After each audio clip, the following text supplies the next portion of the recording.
বাঙালির পাকশালায় আপনাদের জানাই স্বাগত। আজকে যে রান্নাটি আমি দেখাবো সেটি ঠাকুরবাড়ির একটি বিশেষ বা প্রসিদ্ধ রান্না, পাঁঠার বাংলা। এই রান্নাটি যথেষ্ট পুরনো এবং অপ্রচলিত একটি রান্না পদ্ধতি। আসুন দেখে নিই আজকে রান্নায় কি কি লাগবে। মূলত আমরা মাংস জাতীয় রান্না করতে গেলে যে ধরনের উপকরণ ছাড়া ভাবতেই পারি না, আজকের রান্নায় কিন্তু সেই উপকরণগুলির বিশেষ কিছু উপকরণ কিন্তু বাদ থাকবে। কি কি দিয়ে আমরা রান্না করব সেটা দেখে নিই। অল্প পরিমাণ মাংস এই 200 গ্রাম মতন নিয়েছি। এর মধ্যে আমি সামান্য একটু হলুদ ওপর থেকে ছড়িয়ে দিলাম। এবার কড়াইয়ে শুকনো খোলায় আমি জিরে 1 টেবিল চামচ মতন জিরে ভেজে রেখে দিলাম। এটাকে আমি গুঁড়ো করে রাখবো। যেহেতু মাংসের পরিমাণ কম, তাই আমি আলুও কমই নিয়েছি। 2টো আলুকে 4 টুকরো করে নিলাম।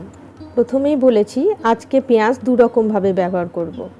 কিছুটা পেঁয়াজ আমি ছোট ছোট করে কেটে রেখে দিয়েছিলাম, খুব মিহি টুকরো। আর একটা পেঁয়াজ আমি বড় বড় ডুমো করে কেটে নিলাম, ঠিক এই রকম দেখতে। এবার কড়াইয়ে আমি ঘি দিয়ে দেব। 2 চামচ মতন ঘি দিলাম। আজকের রান্নায় কিন্তু অন্য কোনো তেল ব্যবহার হবে না, পুরো রান্নাটাই হবে ঘিয়ে, তাই ঘিয়ের মাত্রা কিন্তু একটু বেশি রাখতে হবে। ঘি গরম হলেই আমি যে খুব মিহি করে পেঁয়াজ কুচি করে রেখেছিলাম সেই পেঁয়াজটা ঘিয়ের মধ্যে দিয়ে দিলাম। আর সঙ্গে সঙ্গে দিচ্ছি 1 চামচ ধনে বাটা। ধনে বাটা এই রান্নাটার মূল যেটা স্পেশালিটি সেটা হচ্ছে বাটা মশলার ব্যবহার। এর মধ্যে দিয়ে দিলাম আদা আর হলুদটা আমি জলে গুলে নিয়েছি। বেশ ভালো করে কিন্তু এবারে মশলাটা কষিয়ে নিতে হবে, পুড়ে যাবে না। এরকম অবস্থায় আসার পরে আমি এই 2 টেবিল চামচ মতন টক দই এর মধ্যে দিয়ে দিলাম। দেওয়ার আগে কিন্তু খুব ভালো করে ফেটিয়ে নিয়েছি, কারণ রান্নায় দিলে যাতে ফেটে না যায়। মশলা কষা হয়ে গেলে এর উপরে আমি মাংসের টুকরোগুলোকে সুন্দর করে সাজিয়ে আলু টুকরোগুলোকেও চারপাশে দিয়ে দিলাম এবং ওপর থেকে আমি ডুমো করে কেটে রাখা পেঁয়াজের টুকরোগুলো দিয়ে এবারে দিলাম চিলি ফ্লেক্স। এটা অ্যাকচুয়াল লঙ্কা বাটা দিলেই ভালো হয়। দিলাম লবণ আর সামান্য স্বাদ মতো একটু চিনি। লঙ্কা বাটা আমার ব্যবহার করতে ভয় লাগে, তাই আমি চিলি ফ্লেক্সই ব্যবহার করেছি।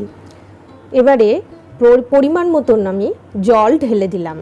এই জলটা হালকা উষ্ণ হলেই ভালো হয়। ভালো করে মশলার সাথে মাংস এবং আলু মিশিয়ে আমি ঢাকা দিয়ে দেব। প্রায় 45 মিনিট পর আমি খুললাম ঢাকা। এখানেই কিন্তু শেষ নয় রান্না, এখনও মশলা মেশানো বাকি আছে, কাজেই আপনারা চলে যাবেন না। এইবার প্রায় 2-3 মিনিট নাড়াচাড়ার পর আমি সেই প্রথমে যে জিরে গুঁড়ো করে রেখেছিলাম সেই ভাজা জিরে গুঁড়ো মিশিয়ে দিলাম। প্রায় হয়েই গেছে রান্না, তৈরি হয়ে গেছে আজকের বিশেষ রান্না পাঁঠার বাংলা।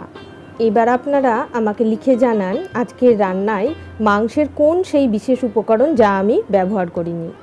এই গরমে পরিবারের মুখে সুস্বাদু রান্না তুলে দেব এবং রান্নাঘরে বেশিক্ষণ কাটাতে হবে না, এমন একটা রেসিপি আজকে আমি আপনাদের দেখালাম।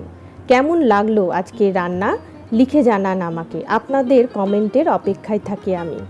ভালো থাকবেন সকলে। আজ তবে আসি।